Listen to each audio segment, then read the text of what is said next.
In a real estate transaction, when a buyer and seller have agreed to terms, usually if a deal falls apart, it's for one of two reasons. Now, in today's video, we're going to talk about one of those two reasons, and we're going to get started right now.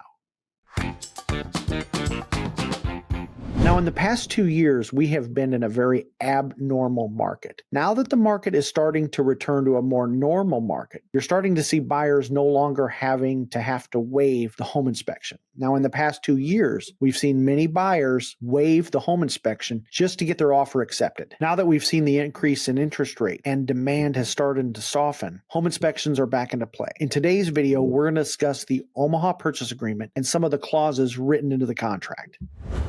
Now, every state is going to be different. If you're relocating to Omaha, Nebraska, the way where you came from may be different from the way we do home inspections. So you want to make sure that the one thing that every buyer has to do and every seller is you need to read the contract. And here's the issue. A lot of buyers and sellers, they will get a contract sent to them electronically, and they'll just click, and sign things without even remotely understanding what they're signing. So you want to make sure that you read the contract. And here's the other thing too. If you purchased a home a few years ago, the way we used to handle home inspections is different from the way we do it now. Okay, the way we do it now is we give kind of like a 14-day window to do any and all inspections. So that means if a buyer wants to do a radon test, a whole house inspection, a foundation inspection, or if they want to have a roofer look at the roof, that buyer has a 14-day window to do any of those inspections. If you're new to our area, one thing you need to be aware of is Nebraska has high levels of radon. So radon is a colorless, odorless, naturally occurring radioactive gas that is the second leading cause of lung cancer in the United States, just behind smoking. And eastern Nebraska has some of the highest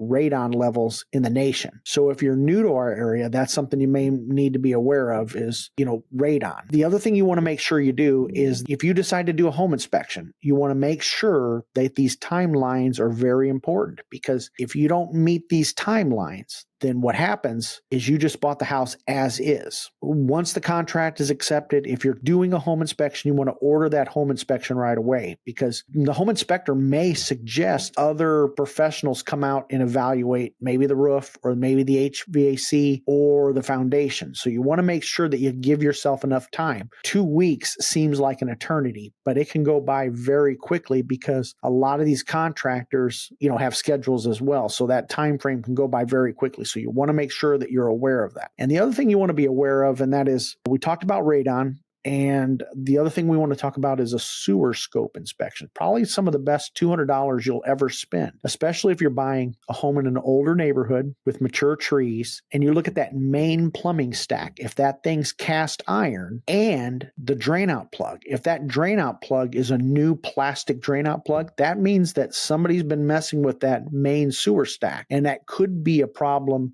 going on down the line. So you want to make sure that if that's the case, you may want to consider doing a sewer scope inspection. Now let's look at the actual contract. We're on page 4 of 10 of the Uniform Purchase Agreement used in the Omaha market. Now on paragraph 18, they talk about property inspection, and kind of summarize that. It just kind of tells you, hey, it's a good idea to do a home inspection, and the broker recommends the purchaser obtain inspections of the purchaser's choice to better determine any contaminants or the overall property condition. Just below that, you have the selection process. Now you want to either check one of those two boxes, and then you want to initial, whether you want to not elect to do a home inspection or whether you choose to do a home inspection. And then it says, if the purchaser has reserved the right to obtain property inspections, then the following provisions shall apply. The purchaser is going to pay for the home inspection, and then 18.1 or 18.12, they can either say, hey, there's been some unsatisfactory conditions and we're requesting the seller to correct these, or 18.12 says there's a rejection notice that says, hey, after these inspections, the purchaser finds the property to be unsatisfactory. It is a rejection of the property. Now, let's look at the following page. Okay, to be effective, and this is very important, the inspection notice addendum or the rejection notice addendum must be received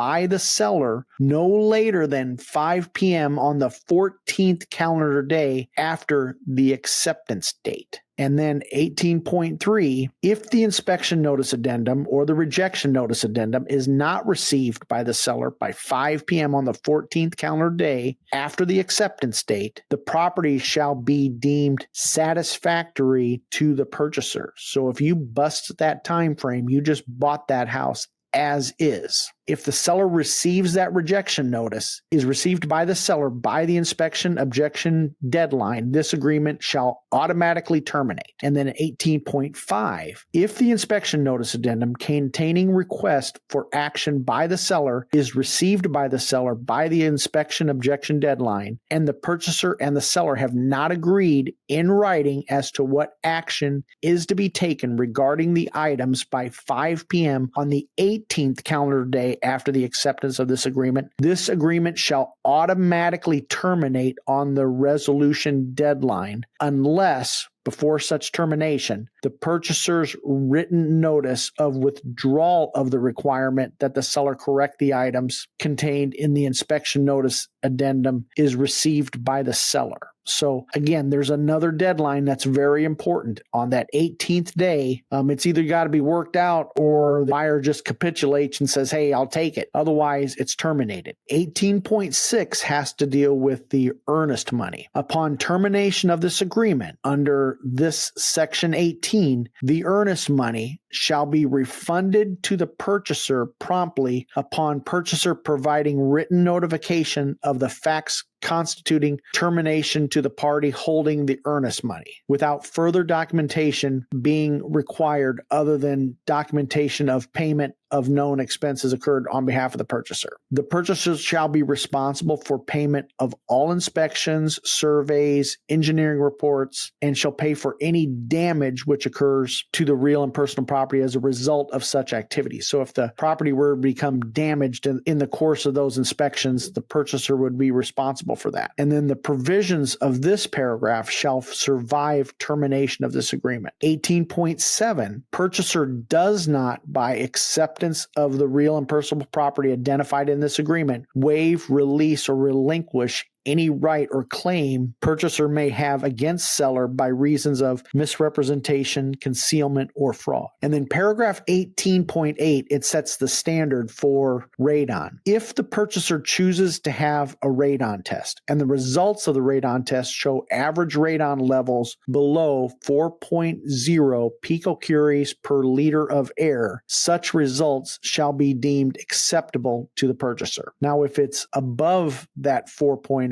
then again, it becomes a negotiation. And then paragraph 19 is an important paragraph. Purchaser's personal inspection. If finished square feet, age, location of property lines, lot size, condition of improvements, protective covenants, designated school or school district, or other specific requirements are important to the purchaser's decision to purchase. Purchaser acknowledges the limited agents have advised the purchaser to make or procure independent investigations. So let's say, the school district is very important. People make decisions based off of school districts in Omaha, Nebraska. If that's important, it's important that you verify that information, because here's the thing, especially lately, we have a lot of schools being built. So those school district lines are changing all over the place. So you want to make sure that if that's important to you, that you verify that information as a buyer.